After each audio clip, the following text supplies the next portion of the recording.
Everyone, आज हम लेकर आए हैं आपके लिए बहुत ही ज़रूरी जानकारी हमारी सिलाई मशीन को लेके। सिलाई मशीन चाहे आप कोई भी किसी भी तरह की यूज़ करते हो, उसकी साफ़ सफाई बहुत ज़रूरी है। मेरे पास है जो सिलाई मशीन, वो मैं आपको यहाँ पे दिखा रही हूँ। मैं अपनी सिलाई मशीन को कैसे साफ़ करती हूँ, कैसे मेंटेन करके रखती हूँ, उसके शटल को कैसे खोलती हूँ, कैसे उसको चढ़ाती हूँ और उसको ऑयलिंग वगैरह प्रॉपरली कैसे करती हूँ, वो आज मैं जानकारी आपके साथ साझा करने जा रही हूँ। तो सबसे पहले मैं आपको बता दूँ कि जैसे मैंने अपनी मशीन के साथ इसके जो फुट है वो लगा रखे हैं, आप देख रहे हैं, ये फुट के लिए मैंने इसको लगा रखा है, जिससे ये सारा ऑपरेट करती हूँ मैं। ये देखिए। तो सबसे पहले मुझे अगर शटल खोलना है तो मुझे ये जो है इसको उतारना पड़ेगा, ये जो इसकी रस्सी है इसको उतारना पड़ेगा। तो सबसे पहले मैं आपको दिखाऊंगी कि इसको कैसे उतारना है। ये देखिए, ये इसका जो व्हील है, इस व्हील से हम इसको निकाल देंगे। ये देखिए, इस तरह से ये निकल चुकी है और जैसे ये निकलेगी इसका जो ऊपर से है ये लूज़ हो जाएगी। अब जैसे आप देख पा रहे हैं ये लूज़ हो चुका है, तो हम इजीली मशीन को जो है इस तरह से ओपन कर सकते हैं, क्योंकि विदाउट इसके हम शटल को खोल नहीं पाएंगे और उतारना चढ़ाना हमारे लिए यहाँ से बहुत ही मुश्किल काम हो जाएगा और कैमरे में उसकी विजिबिलिटी प्रॉपरली आपको हो नहीं पाएगी। तो सबसे पहले हम शटल साफ़ करने से पहले मशीन के ऊपरी हिस्सों की सफाई करेंगे, उसकी प्रॉपर ऑयलिंग करेंगे, देन लास्ट में हम शटल करेंगे। मशीन की सफाई करने के लिए मैंने 3 चीज़ें ली हैं। एक तो मशीन को साफ़ करने के लिए कोई भी आप कपड़ा घर से ले सकते हैं, और एक मैंने स्क्रू ड्राइवर लिया जिसकी हेल्प से मैं मशीन का ये पार्ट और साथ में जो शटल है दोनों चीज़ें ओपन करके और दोबारा इसको चढ़ा के आपको दिखाऊंगी साफ़ करने के बाद। और ये है ऑयल ले लिया मैंने, और मैंने मशीन के सारे पार्ट्स में ऑयलिंग करूँगी। तो चलिए शुरू करते हैं। सबसे पहले हम कपड़ा लेंगे और कपड़े से हम मशीन के जितने भी ऊपरी हिस्से हैं उनको प्रॉपर वे से अच्छे से साफ़ करेंगे। अच्छे से हम इसको साफ़ करने के बाद ही इसकी ऑयलिंग करेंगे, उससे पहले नहीं करेंगे। तो आप देख सकते हैं मैंने मशीन के सारे ऊपरी हिस्से, जितने भी बाहरी हिस्से हैं उनको साफ़ कर लिया। मशीन की सफाई जो ऊपरी ऐसे वाली सफाई है ये हमें रोज़ के रोज़ करते रहना चाहिए। अगर मशीन हमारे डेली यूज़ में आ रही है तो हमें ऐसी ऊपरी सफाई को डेली करनी ही चाहिए। और जो पार्ट्स हैं नॉर्मली हम ऊपर से उनकी ऑयलिंग कर सकते हैं, उनको भी हमें डेली ऑयलिंग करते रहना चाहिए। और एक ख़ास जो आपको बात का ध्यान रखना चाहिए वो ये कि जब भी मशीन को साफ़ करें उस समय मशीन में धागा नहीं होना चाहिए, ना तो उसकी बॉबिन नहीं होना चाहिए। जो नीचे शटल के अंदर बॉबिन लगा रहता है और बॉबिन केस लगा रहता है उसमें भी धागा नहीं होना चाहिए, और ना ही ऊपर इसके जो हम थ्रेड लगा देते हैं यहाँ पे इसके अंदर निडल के अंदर थ्रेड नहीं होना चाहिए। तो इस तरह से ऊपरी हिस्सों से मशीन साफ़ हो चुकी है। अब हम जो है मशीन की ऑयलिंग करेंगे ऊपरी हिस्सों की। जहाँ जहाँ हमने सफाई कर ली है मैं वहाँ आपको ऑयलिंग करके दिखा देती हूँ। सबसे पहले मैं यहाँ पे करूँगी जहाँ पे ऊपर के इसके 3 होल हैं।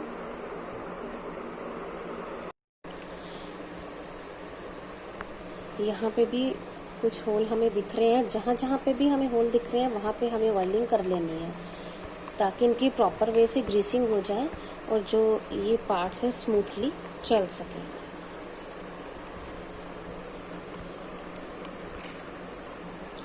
इस तरह से अब हम ऊपर की ऑयलिंग सारी कर चुके हैं। अब यहाँ की ऑयलिंग करना बाकी है, उससे पहले हम इसकी क्लीनिंग करेंगे। इसको ओपन करने का तरीका बहुत ही आसान है। यहाँ पे एक ये देखिए एक पेच लगा रहता है, हम स्क्रू ड्राइवर की हेल्प से इसको इस तरह से ओपन कर लेंगे। मैंने इसको काफ़ी समय से ओपन किया नहीं, इस वजह से थोड़ा सा टाइट है। और अगर ये आपको खोलने में दिक्कत आए तो आप यहाँ पे भी ऑयल लगा सकते हैं। ग्रीसिंग होने के बाद ये थोड़ा स्मूथ हो जाता है, थोड़ा इजीली ओपन हो जाता है। देखिए ओपन हो चुका है।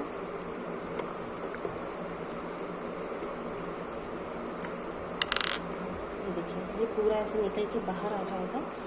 तो हमें अब दोबारा से कपड़ा लेना है। कपड़े की हेल्प से हमें यहाँ पे जितने भी धागे रोए या कुछ भी गंदगी दिखाई देती है वो हमें सारी की सारी इस कपड़े की हेल्प से निकाल लेनी है। अगर आपके पास कोई पुराना बेकार पड़ा कोई टूथब्रश है या कुछ भी उस टाइप का ब्रश है, तो आप ब्रश की हेल्प से भी यहाँ से निकाल सकते हैं गंदगी को। कई बार होता है कि अंदर की तरफ ज़्यादा रहती है, कपड़े से निकल नहीं पाती है, तो आप अंदर की तरफ ऐसे नहीं अच्छे से कर पाते हैं साफ़, तो आप ब्रश की हेल्प से भी उसको साफ़ कर सकते हैं। बारीक वाला कोई भी ब्रश हो चाहे वो आपके पास। देखिए ये पूरी तरह से यहाँ से साफ़ हो चुका है। अब मैं यहाँ पे इन पार्ट्स की ऑयलिंग करूँगी।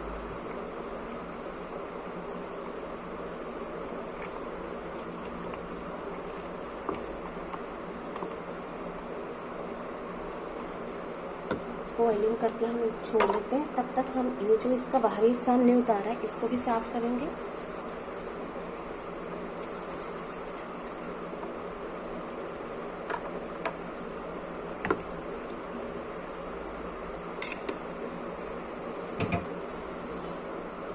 इसमें जितने भी गंदगी थी या कोई भी धागे थे, रोए थे, वो सारे निकल चुके हैं। अब इनको एज इट इज़ हम वैसे लगा देंगे दोबारा से। इसका जो पेज है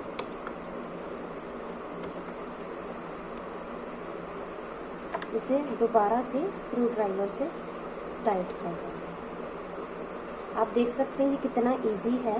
और कई बार ऐसा होता है कि ये छोटे छोटे काम जब हम खुद नहीं कर पाते हैं तो हम रिपेयर के लिए मशीन को बाहर ले जाते हैं। तो हमें रिपेयर करवाने के लिए बाहर से पैसे खर्च करने की, अपना टाइम खराब करने की ज़रूरत नहीं है। ऐसे कुछ छोटी छोटी चीज़ें करने से ही हमारी मशीन जो है अच्छी परफॉर्मेंस देती है और वो बहुत कम ख़राब होती है। और अब जैसे आप देख रहे हैं ऊपर का सारा हिस्सा हम साफ़ कर चुके हैं, इनकी ऑयलिंग हो चुकी है। अब बारी आती है शटल की। शटल को साफ़ करने के लिए सबसे पहले हम मशीन का ये हिस्सा ऐसे इस तरह से उठाएंगे। उठाने के बाद ये जो शटल है यहाँ पे आप देख सकते हैं 2 स्क्रू लगे हैं, एक यहाँ एक यहाँ। इन दोनों को स्क्रू ड्राइवर की हेल्प से हम ओपन करेंगे। और अगर ये बहुत ज़्यादा टाइट हो चुके हैं, आपने काफ़ी समय से नहीं खोले हैं, तो आप यहाँ पे भी ऑयलिंग करके प्रॉपर वे से थोड़ी सी इसकी ग्रीसिंग हो जाएगी, फिर नरम हो जाएंगे तो ये आसानी से खुल जाएंगे इस तरह से।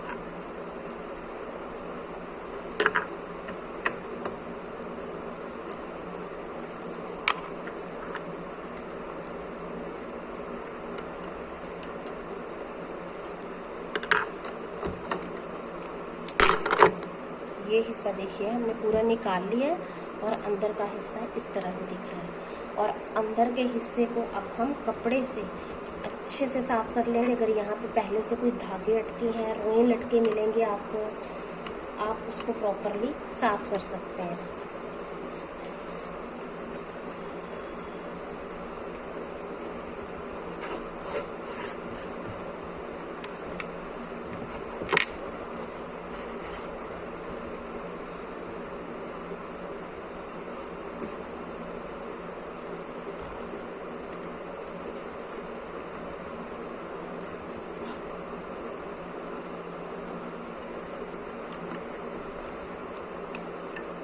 आपको ध्यान रखना है कि जब आप साफ कर रहे हैं ना, तो जो निडल है वो नीचे की तरफ नहीं होनी चाहिए, वो ऊपर की तरफ ही होनी चाहिए। तो मैं इसको व्हील को घुमा के निडल को बिल्कुल ऊपर कर देती हूँ। ये देखिए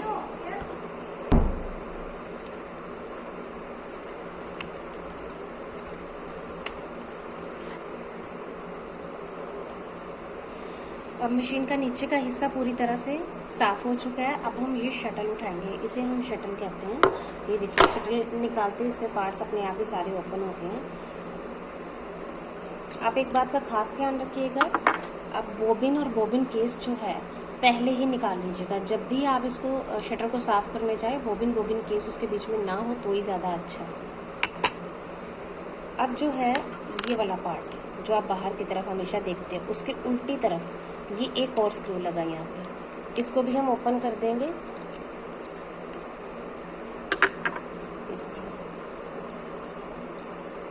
ये देखिए इसको ओपन करने के बाद ये अलग हो जाएगा और ये एक और पार्ट अलग हो जाएगा। और देख लीजिए यहाँ पे कितने धागे और रोए जमे हुए हैं। अब इन सबको हम अलग अलग साफ कर लेंगे।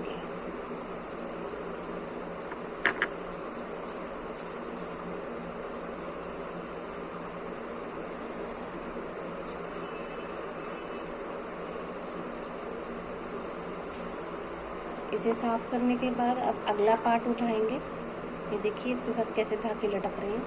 ये सारा साफ करेंगे, क्योंकि ये जो धागे हैं इनकी वजह से जो है सिलाई प्रॉपर नहीं आ पाती है। कई बार टांका खिंचता है, कई बार मशीन ठीक से काम नहीं कर पाती, इन सब की वजह से। देखिए ये प्रॉपरली साफ हो चुका है। अब हम इसे भी साफ करेंगे।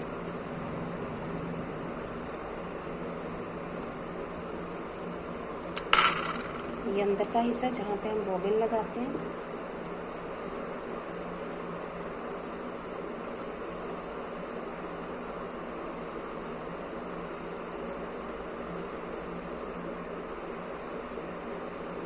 देखिए ये सारे साफ हो चुके हैं।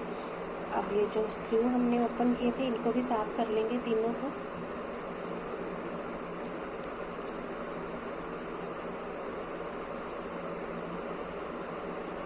ये भी साफ हो चुके हैं। साफ करने के बाद हम इन सबको असेंबल करेंगे दोबारा से। ये बहुत ही ध्यान देने वाली बात है, प्लीज़ इस पे पूरा आप ध्यान दीजिएगा। इस तरह से होगा। सबसे पहले ये पार्ट, ये वाला जहाँ पे हम बॉबिन केस डालते हैं, इस पार्ट को ऐसे उल्टा करके ऐसे लगाएंगे, इस तरह से। एक बार फिर से बता देती हूँ, ये पार्ट जिस तरह बॉबिन डलेगी वो आगे की तरफ चला जाएगा और इसे इस तरह से लगाएंगे, आप देख सकते हैं। और ये जो बाहर की तरफ दिखता है वो इस तरह से होता है जब हम बॉबिन लगाते हैं तो, ठीक है। उसके बाद ये वाला, ये जो यू शेप पे आप पार्ट देख रहे हैं, जो इसकी फ्लैट साइड है वो अंदर की तरफ चली जाएगी। फ्लैट साइड अंदर की तरफ इस तरह से चली जाएगी, इस तरह हो जाएगा। फिर हम इस वाले पार्ट को उठाएंगे और इसके ऊपर ये जो दोनों इसके पॉइंट बने हैं, इन दोनों पॉइंट के ऐसे बीच में रख के, और इसको फिर जो इसका बड़ा वाला स्क्रू जो हमने निकाला था उसको इसमें दोबारा से अटैच कर देंगे और इसे स्क्रू ड्राइवर की हेल्प से इसको टाइट कर देंगे,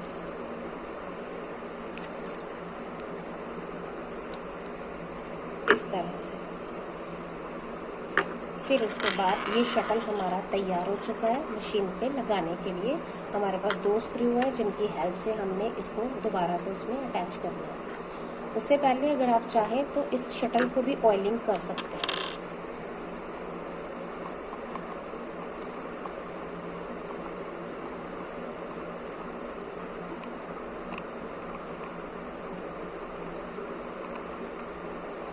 ऑयलिंग पार्ट भी इसका कंप्लीट हो चुका है। अब हम मशीन ओपन करेंगे और आप पे ध्यान देना है कि मैं आपको पहले एक चीज़ बता दूं, ये जो है बॉबिन डालने के लिए, अगर ये यहाँ पे है तो जो मशीन के अंदर इसका जो दूसरा पार्ट है जो इस तरफ को आएगा, वो मशीन में इस तरफ को हमें सेट करना है। इसको जहाँ पे सेट किया उसके ऑपोजिट मशीन वाले पार्ट को हमें इधर को सेट करना है। ये देखिए ये यहाँ पे है, इसकी लोकेशन आप याद रखिएगा। अब मैं बताती हूँ ये अंदर वाले की लोकेशन किस तरह से होनी चाहिए। ये देख रहे हैं आप, ये इस तरह से आ रहा है, ये बिल्कुल इसके ठीक सामने आना चाहिए, ये इस तरह से, ताकि ये आपस में टकराए।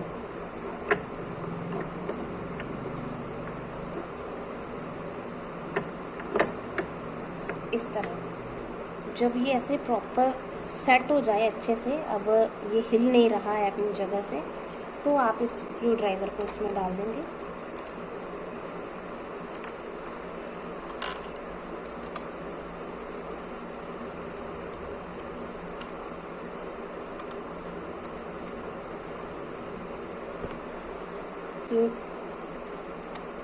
स्क्रू ड्राइवर की हेल्प से इन स्क्रूज को टाइट करते हैं।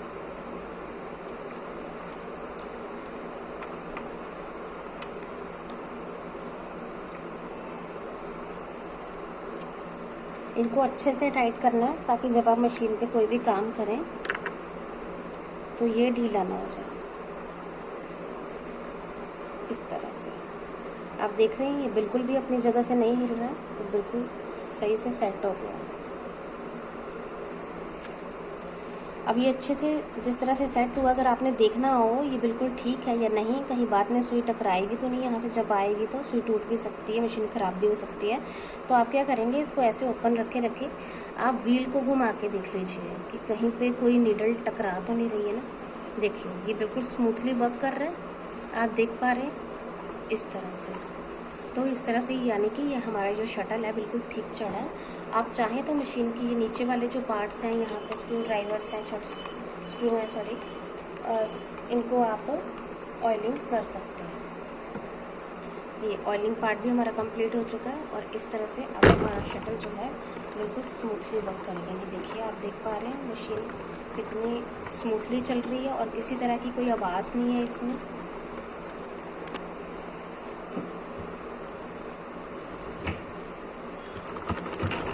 ये देखिए मशीन कितने स्मूथली वर्क कर रही है, किसी तरह की कोई आवाज़ नहीं है, बिल्कुल स्मूथ हो चुकी है।